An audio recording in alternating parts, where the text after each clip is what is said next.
mwabuze umugabo wanjye, namwe mwabuze umwana wanyu, umuvandimwe wanyu n'inshuti yanyu. Iyi ni inkuru mbi ibabaje cyane y'incamugongo y'uburyo papi yitabye Imana. Umuntu wese wagize umugisha wo kugenda mu rugo rwacu yahavaga avuze ati icyampa urugo nk'uru.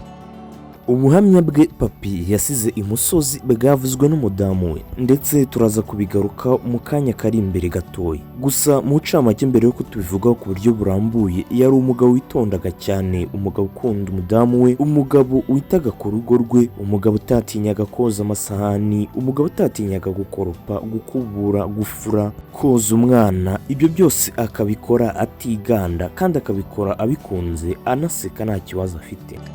Byinshi nizinga amagambo. Yabaye umupapa mwiza. Njye ntabwo nigeze noza umwana w'uruhinja, nta n'ibyo nzi.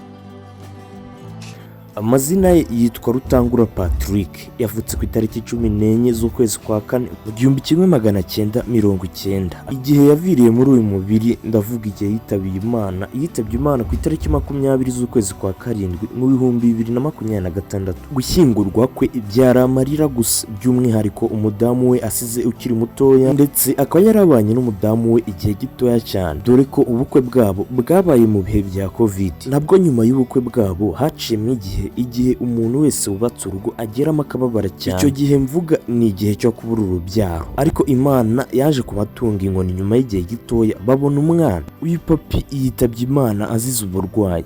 Mu nyemerere gatoya mu buhamya madamu wa papi yavuze bugarukeho tubuvugeho kugira ngo dusobanukirwe ese uyu papi yari umuntu ki. Yuko nk'ejo wasanga bigiye ahakubuye,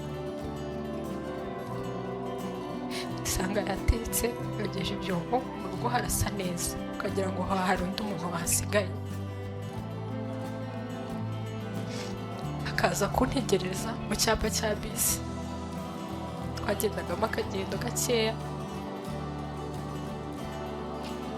Kumenyana kwabo kwatangiye muri 2018. Igitangaje muri ibyo nuko bari baturanye. Ariane niko umudamu we uhita uri kureba yitwa. Yari umuntu wakuze aba iwabo, yahavaga ajya muri korari akahava ajya ku ishuri, nta zindi nzira yarazi, ku buryo bari kumenyana bahuye ku buryo bworoshye. Bidatinze umunsi bahuye, uyu papi yari ari mu modoka ari kumwe n'ababyeyi be. Banyuze kuri uyu Ariane ari kumwe n'abavandimwe be, nuko urukundo rwabo rwatangiye. Kubera ko ababyeyi be bari babazi, bahagaze uruhande rwaho babwira uyu Ariane nabo bari bari kumwe ati mureke tubahe lift. Uyu Ariane yarayanze. Papi ni nabwo yahise amwitegereza, abona n'umukobwa utandukanye n'abandi bakobwa bose yabonye. Papi nawe nibwo bwa mbere aramubonye, yahise abaza ati se uyu muntu ninde ko nduzi muhagaze nkaho mumuzi. Ababyeyi be bahise babimubwira mu buryo bworoshye ati uyu ni umuturanyi. Papi yariturije cyane, ariko nyine byari byatangiye bimwe twavuze. Yaratashye, ageze mu rugo iwabo yahise yaka nimero murumuna we z'uyu Ariane kuko yari azifite. Bidatinze papi yaje guhamagara uyu Ariane aramwibwira, ndetse bombi bavugana nk'abantu bataziranye cyane kandi baturanye. Nibyo koko ntabwo bari baziranye, ni nabwo bwa mbere bari babonanye, kandi ari abantu bakuriye ahantu hamwe. Umwanya muto uyu Ariane yahaga abasore bashakaga kumutereta, byari bigoye cyane, niyo mpamvu byagoye n'uyu papi kugira ngo bamuvugishe. Amagambo bavuganaga kuri foni yari mwiriwe, muraho, iwanyu bameze neza, amagambo ane gusa bakaba barangije kuvugana kuri foni. Papi yaje gusaba uyu Ariane ko bahura. Ariane amuha akanya gato nako kagoye k'iminota 10. Ubwo nabwo uyu papi yatwaye Ariane amujyanye ku ishuri aho yigaga muri kaminuza. Kubera kutabonana, kutamenyerana no kubura ibyo bavuga, papi yahise arasa ku ntego, kandi aribwo bwa mbere bari bahuye. Yahise avuga ati nagukunze, ndifuza ko twabana. Uyu Ariane yaramushimiye cyane, ariko kumushimira mu mutima yari ari gutekereza ati ese uyu musore duhuye bwa mbere akari kusaba ko tubana arumva byashoboka koko? Ariane yahise amusubiza idatinze aramubwira ati ntabwo igihe cyanjye cyo gushaka cyari cyagera. Ahita amubwira ati njye ndacyari kwiga, kereka nimba uzi wategereza nkabanze nkasoza kwiga, nicyo gihe ndi kumva ashobora kuzubakira urugo. Ibi Ariane yabivuze ameze nk'umuhaye umusaraba atabasha gutaruka, kuko kwiga kwa Ariane yari akiri mu wa mbere kaminuza. Amuha ko agomba kumutegereza akabanza agasoza kaminuza. Papi uwari uzi icyamugenzaga ntabwo yavuguruje, ahubwo yahise amwisabira aramubwira ati basi ninjya guhamagara kuri telefone jya uyifata, kuko mu minsi yabanje uyu papa yahamagaraga Ariane ntayifate. Ariane yaje kubyemera, ariko n'ubundi nyuma yaho papa yarahamagaraga Ariane ntayifate. Ariane yaje kujya atangira kuyifata gake gake nyuma y'igihe kirekire atayifata. Byumvikane ko papa we atari yaracitse intege, yakomeje kugerageza ahamagara mu gitondo na nimugoroba. Ariane yatangiye gufata foni bakavugana amagambo ane gusa: muraho, mumeze neza, iwanyu mumeze neza, kuko ntabwo bari baziranye ku buryo kuvugana byabaga bigoye cyane. Papa yarihanganye, imyaka 2 irashira. Uyu Ariane yari umuntu wasengaga cyane. Agiye gusenga umuhanuzi aramubwira ati: uwo ujugunya, uwo usiga inyuma, uwo wima umwanya niwo wawe. Bidatinze kubera ko yizeraga Imana, yaje kongera guhura na papi. Uwo munsi bahuye bahise bapanga ubukwe. Papi yari yariteguye cyane ku buryo yahise amuha amezi 2, aramubwira ati: muri aya mezi 2 rero tuzakoramo ubukwe. Ubwo kandi ari ku nshuro ya 2 bahuye.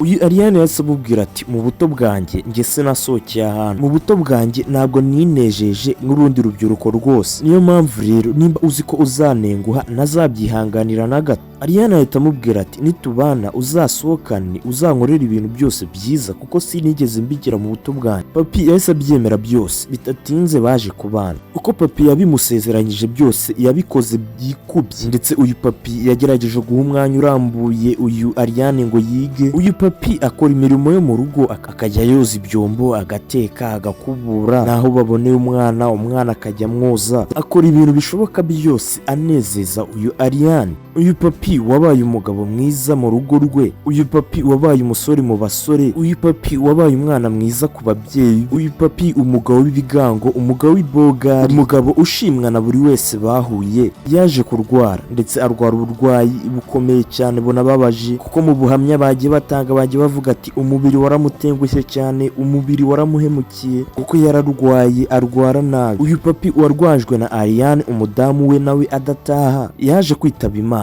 ava muri uyu mubiri. Ndetse ubwo umubiri washyingurwaga cyane byaramarira, by'umwihariko ku mudamu we, kuko bakundanaga by'ukuri. None amusize akiri mutoya. Muri ibyo byiza nababwiye kuri uyu papi, ikiyongereyeho yasengaga cyane, ndetse n'umudamu we nuko nawe yasengaga cyane. Reka twese tuvuga ati: papi, Imana ikwakire mu bayo. Ndabashimiye cyane ababanye natwe muri iyi video. Njye wagezaga iyi video nitwa Olivier. Imana ibarinde.